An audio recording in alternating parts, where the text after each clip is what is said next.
আসসালামু আলাইকুম প্রিয় বন্ধুরা, সবাই কেমন আছেন? আশা করি ভালো আছেন। আলহামদুলিল্লাহ আমি ভালো আছি।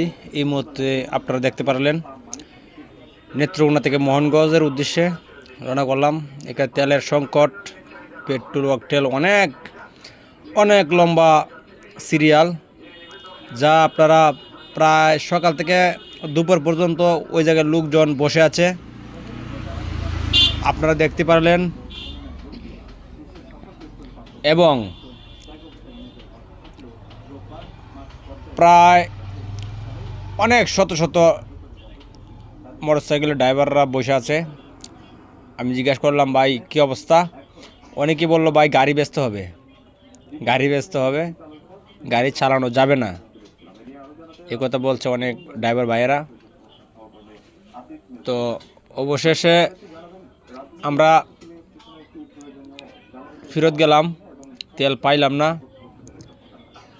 আমার সাথে যাত্রী আছে দুজন, তারাই আসছিল। তারা মোহনগঞ্জ থেকে অতীতপুর থেকে উঠছিল। তো আমরা পাম্পের কাছাকাছি মনে হয় এসে গেছি, এখনও পাম্প দেখা যাইতেছে না, অনেকটা দূরে, আমার মনে হয় অনেকটা দূরে। তো অনেক